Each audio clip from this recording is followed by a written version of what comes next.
machiegni chino mari mar Rameny County tieno makawuono ni wendo na en nyadende Catherine Achieng en nyanero mosewuok oko mar manyo komnero mar bedo MCA e market Milimani kama sani omako migosi adui nyang penjo maduong' onyalo golo nyang e kom molo chutho onyalo dhi tiye Kisumu market Milimani koso ang'o mosetimo na jopiny kachiel to kod Odabete County Assembly masano osebedi kawacho ni chal magoyo mana kwaya kata mana gin jokwaya Kisumu ang'o matimore penjo maduong' e chino mari Rameny County nyinga en Haron Otieno machiegni e tipa chiel ken Lolwe TV gini en marwa Mheshimiwa Rio nade Ario maber gima ne nade Nyasaye orita omiya teko omiya mijingo machopoka penjo maduong' Catherine en ng'a nikech ji mathoth ok ong'eyo Catherine en ng'a Catherine Achieng Ouma en miyo monyuol Kisumu ka onyuola Mnarashia ka somo Migosi Primary bang'e nadhi ahead mas timo penji New Kisumu High School. Yes. Okay. Bang'e no asebedo ng'ama loko aseloke bus stand katimo hawking auso mna tam. Bang'e no achaka uso mana biscuit dho Jubilika. Mos ka graduate ohala achako dhi Busia ka omo panties ause barabara mantiere Jomo Kenyatta Highway. Awuok Jomo Kenyatta Highway adhi Oginga Odinga. Awuok Oginga Odinga achaka duogo Jomo Kenyatta Highway mana bedo jakomne. Abedo kanyo jakom kuom higni 2 mochopo kuma ne wantie gi meya Kisumu ka maniluongo ni Priska Auma Misache.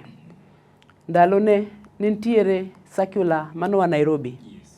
Ni the 3 cities namely Mombasa, Kisumu, Nairobi joma ne timo handa swekra odhie backlands. Adira makende attend Priska Misachi council ma Kisumu mane wan gi councillors then nobedo piny magi kadho backlands mane wan go Kisumu ka mondo bed chiro noyudo ka diro an jakom Jomo Kenyatta ma bedo one of the pioneers manogolo ji street ndalono wadhie back street kuma sani iluongo ni Garissa Lodge. Machano timre 2008 gedo no chakore kacha 2007.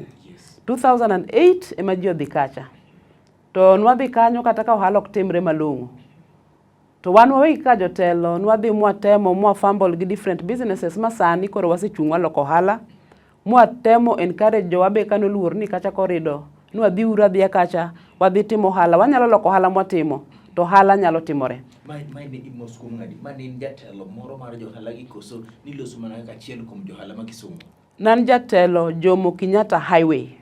Yes, nan jakom. Okay, mar johala man kanyo gi. Mar johala man kanyo. Okay. Wache ni 2008.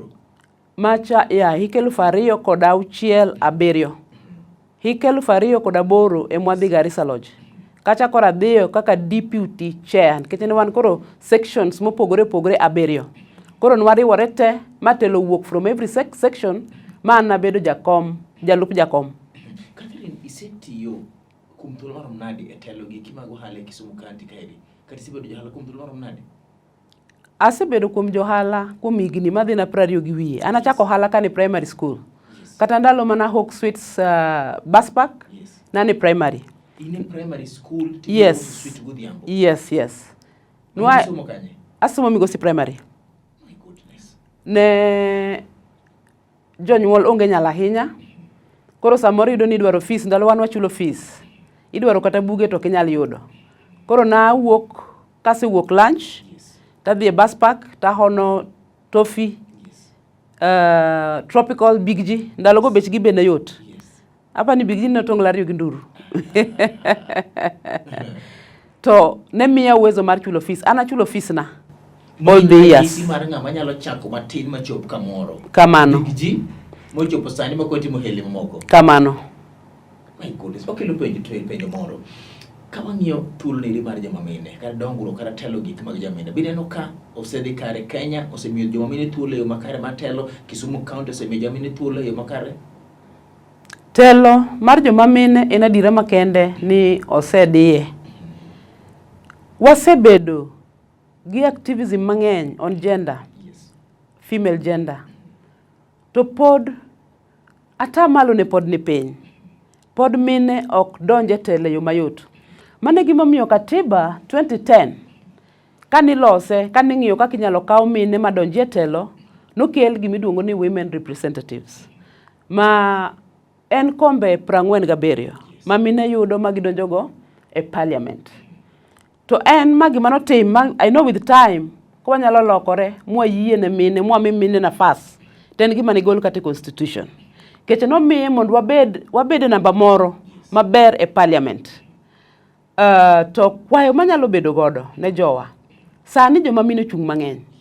Wami mine lwasi makare mar campaign sama gi campaign. Mine mang'eny oluora yany. Keche sami chung no tibiro ng'isi te ming'eyo nyaka mikia. To kuom mine mabende bito chung Kisumu County ka ema walosie.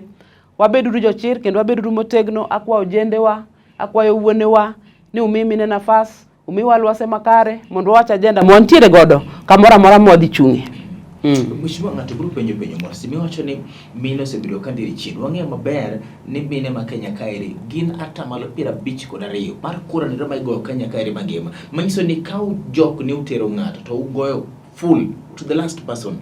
Kura atamalo 52 mang'ane dhi chak godo gi wago. Miyo en jawasik ng'at mamiyo mi pok yudo kombe yie kiko sang'ati more. Asewinjo gini ndalo mang'eny. Tok dang'e adira mare. Anyuola kwadongo e utewa. To pile nyathi ma nyako dhiga kor baba. Nyathi ma wuoyi dhi kor mama. Koro ok ang'eyo ni gini madibediga ni duogo to affect elo ng'ama miyo bedo ne mayot mondo bed machiegni gi ng'ama dichuo moingo ng'ama mama. Pod ok ang'eyo, but watim analysis mondo kik wawach ni joma mine gin enemies mar joma mine wetegi. Okobedi kako lego beno bedo. Exactly. Yes. Koso joma mine mapoko dhiro nafas margi ahinya. Bipano usedhira ahinya. Mondo bed thuolo mar kono oyo an Catherine uchunga manya ko mar Kisumu. Adhiro gini nyaka bede komnieri koso okudhira ahinya. Joma mine mosewuok osedhire. Yes. To samoro be opoko bedo motegna ahinya. Mar dhire mondo wachop rang'iny madwarore. Okay. Jomine mosewuok osedhire kata kamano samoro pok wadhira ahinya mar chopo rang'iny mawadwaro. Live cheno mari mar Rameny County Lolwe TV nyadende Catherine Achieng mwacho wuok oko mar bedo MCA ni mar Market Milimani Ward obiro kod party mane mano gini gik komedo penjo cheno ni eri to nikech kairi ema piny luo neno okelo penjo moro mheshimiwa ni to Kisumu County de nade. Inene gi wang mar johala, inene gi wang mar jasiasa. Kisumu County dhi nade? Kata osedhi nade kuom thuolo mar higni 5 mokalo. Kisumu County ok wadhi maber. Yes. Maendi e county makwayiere to kembe manentie Kisumu ka gisani to githo gite. Ndalo machon chande. Gisani gionge. Moroni Sugar onge. Yes. Obed ginene Chemelil onge. Kibose modonka. Kembe kaka breweries nolor chon. Yes. Kikomi no tho nene. Koro gimwadongo Kisumu ka en gimiluongo ni self-employment. Akena wach gi dholuo nang'o? Ndikruok kitich kin. Yes. Wantie gi yawuoto ambendo somo. Nyimine an kata gi nyamera. Yes. Mana nimna puonjo. Motimo form 4. Yes. Bang'e tieko to colleges mana mathin. Somo computers somo ang'o.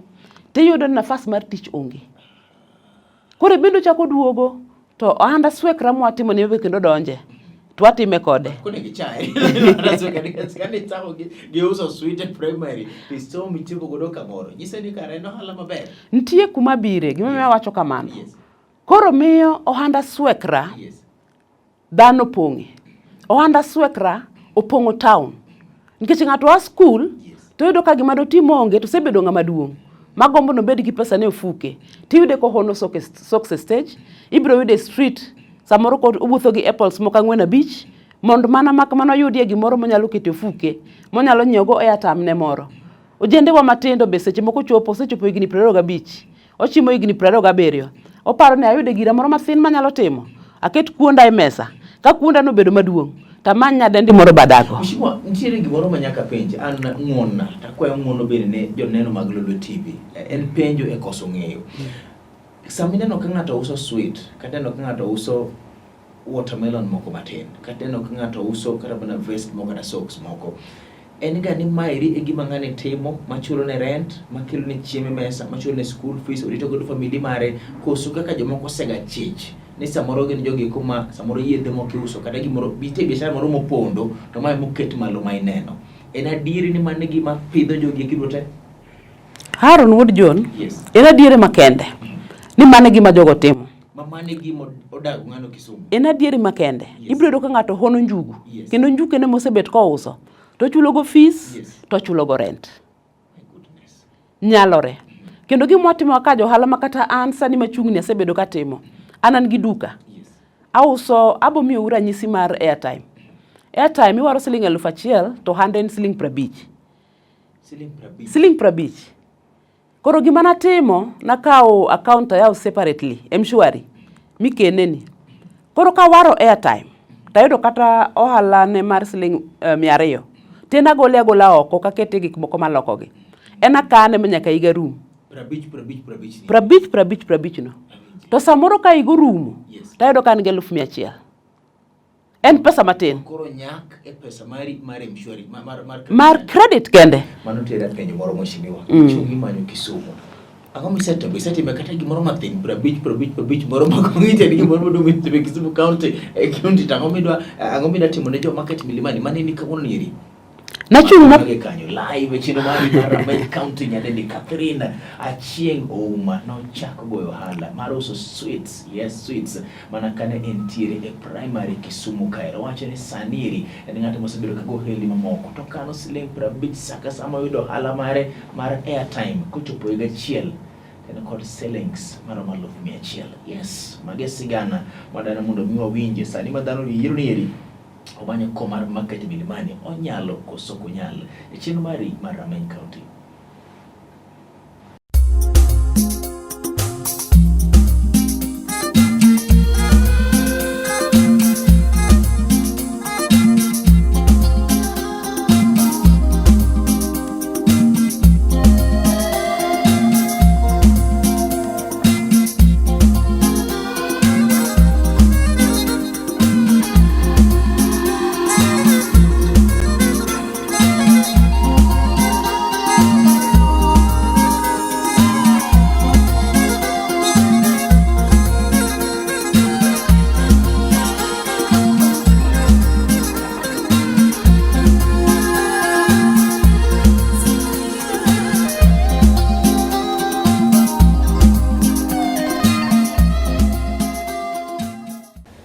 Machingi tilo mari mar chino mari mar Rameny County wendo na en nyadendi Catherine Achieng' Ouma. Kipenjo ni maen nga en johale Kisumu County, en johale Kisumu Town kairi, osebedo jakom mar johala, osebedo ko uso handa swekra, peremende, tam kachiel kod moko mathin. Kawuono ni wuok oko mar manyo kom nero mar bedo MCA market milimani. Parane ni biro e town kiuso sweet kaka nyathi primary.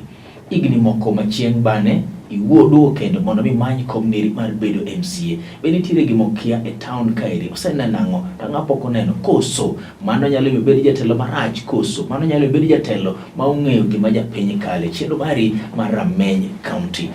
Ang'o misetimo? Kisumu ka. Yes. Kwa chako gitelo masebedo godo kaka jakom. Kanipuka chung mokwongo Railways Ward. Yes. 2007 to nominations kaka pile jadhi marwa ni timaga kan hall notime 30 minutes to guepi tok nokwane but bang'e wabedo gi jaloch kata kamano mane chung namna chungo mokwongo. Wacho ni mano be bet siasa. Yes. Koro ai kanyo noyudo ka pile issues mag johala emne bedo na malit mana ka kipenjo ni ng'ato nyalo uso njugu madagi familia ne. Wasebedo buchegi, to wasebedo kwa konyore kata in terms of school fees, samoro nyawadu moro moko buche wa matengi, wagolo pesa, to wakonye. Koro seche moko, ntie lit moko, moki nyalo loso kaka jakom. To bati nyalo loso gi, komi thuolo bedo jatelo. Kaka ndalogo en kansila, sani en MCA. nabet ka champion somo mar jowa e sector ma wantie ni. That is through gima nwatimo wabedo ka achiel, wachoko pesa, wabedo gi grube. Sama ji chulo school fees yearly, to nitie loans mwanyalo kao to konyo ji chulo fees. Kopogore gi mano, to wadhi offices mekwa bunge, to warango opportunities mag bursary, to wa select jowa ma very needy, to yudo bursaries machal kamaka. To gima natimo kabisa in 2010 I think, 2010-2011, kane Taifa Park dhi. Taifa Park nokaw gi johala moro maduong' Kisumu ka.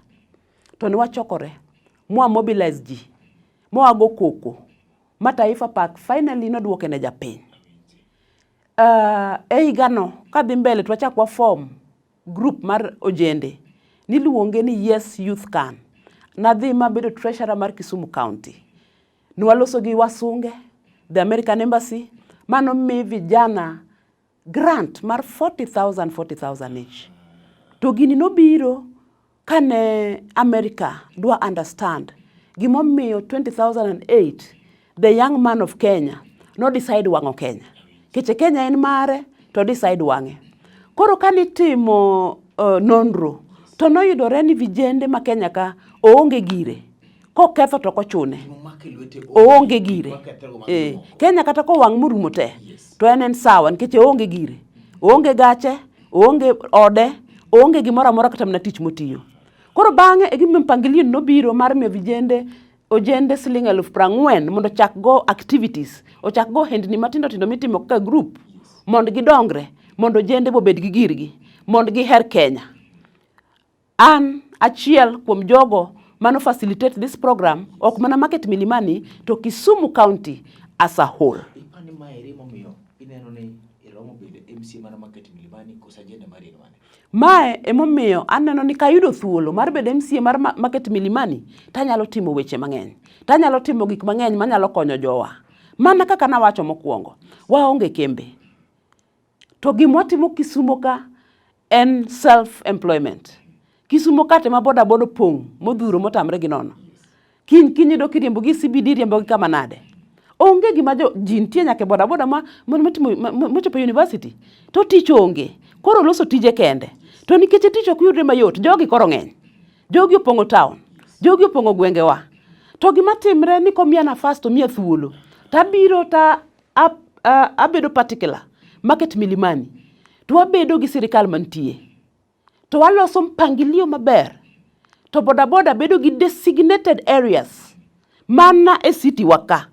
To gitimo handgigo e yo makare ka sirikal nyocho wacho ni gi register their SACCOs. Gibedo registered, gitimo hendgi e yo makare, ma jakuo kokwele to ng'eni mano jakuo. Boda bedo boda mating'o ji, ma jaratiro. Koro magi duto te komiya nafas tang'ena nyalo timo. Kisumu ka telo ni penja ni Kisumu County dhi nada, wacho ni wadhi marach. Kisumu ka ema ja ohala ohinyore mogik. Kiloso Kisumu, kipange mondo bed maler. Ler mar Kisumu ok nyal penge. An ka governor, Professor Anyang' Nyong'o, poko bedo governor, nabedo kode piny kaka jatelo mar johala. To napenje penja achiel, masega gombo nachaka yud thuolo kode, mondo penje to kawuono on air onyo winjo. Pok ayudo thuolo. Sani en governor.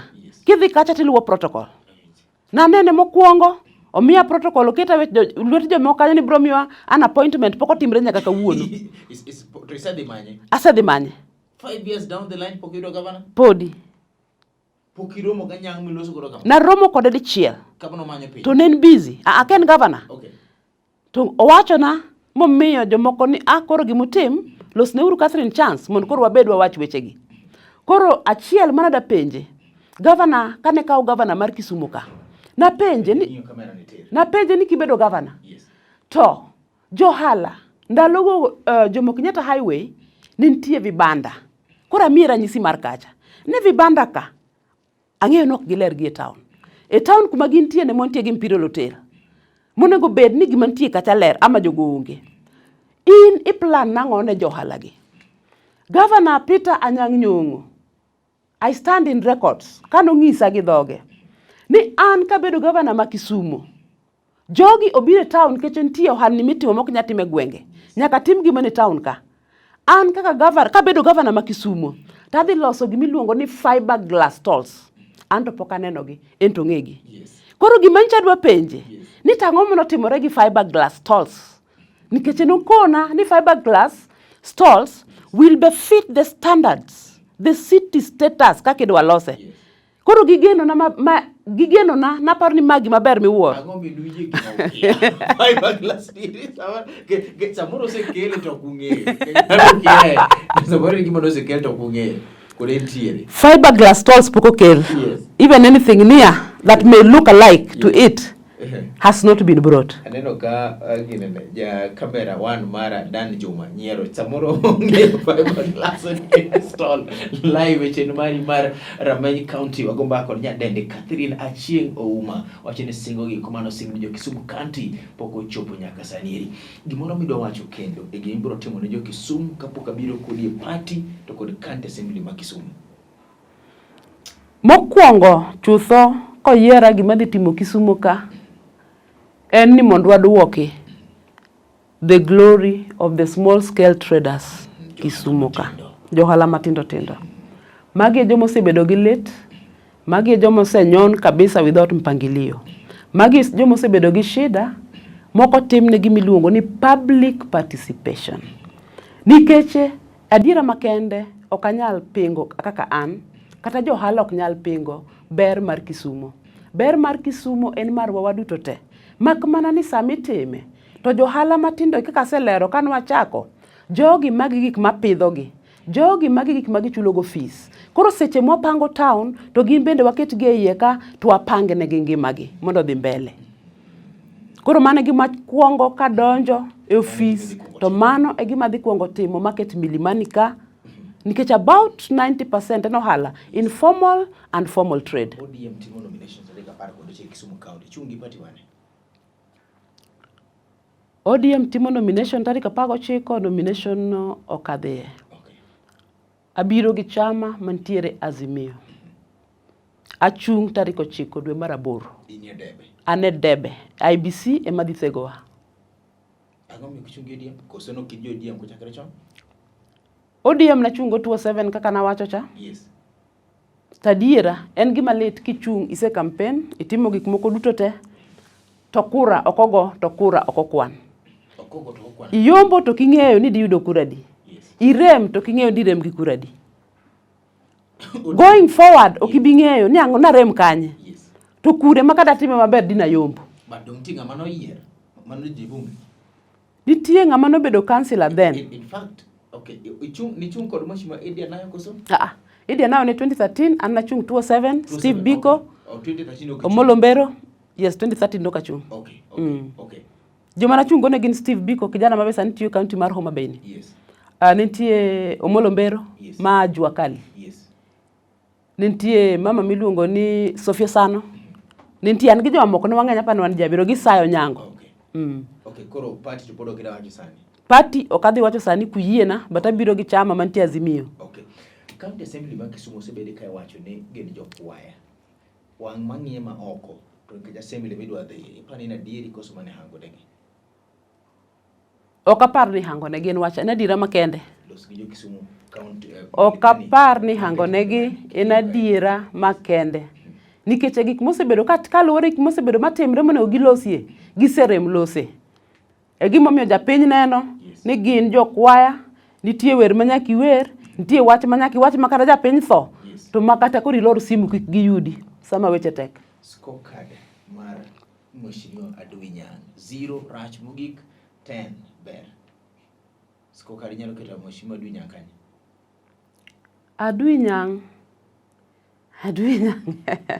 Adui Nyang' akena kete mana e 3. Okay, 3. Keche mosetimo be koro nitie, to mapok otimo ng'eny. County Assembly ma Kisumu? County Assembly ma Kisumu. Yes, nyalo keto adi? County Assembly ma Kisumu wamegi 4. Tend Governor Nyong'o? Tend Governor Nyong'o, being the governor, gima osetimo, gima pok otimo, amiye 5. Half. 3, 4, 5. Wachen telo mar Mheshimiwa Adui Nyang' 3 telo nero mar county assembly ma Kisumu 4 kachiel to kod telo nero mar county assembly en 4 kachiel kod gi telo mar county assembly ma Kisumu en 5 mano pacha mano paro moch kod nyadende Catherine Achieng Ouma live wanyo community mar bedo kaka MCA market Milimani los kod jo market Milimani king'io kamera ne tero 1 minute nyaka watiki.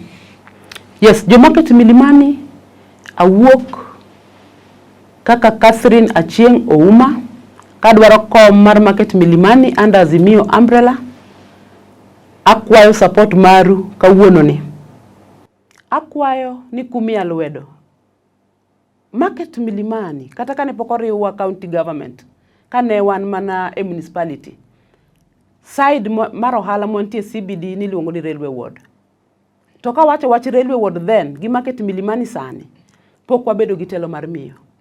Wasebedo gi telo mar kijana manen Edia Nayo nuwuok e transport nuwuok notimo taxi kendo nwachak wamiyo jo transport ma e bus park men Seth Ochieng to ng'ama miyo poko telo ka nyaka nini.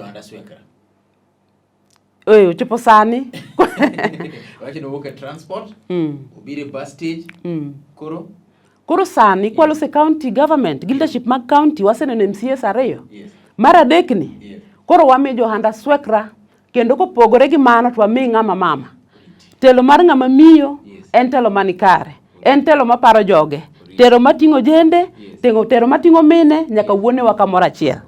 Ero uru kamano.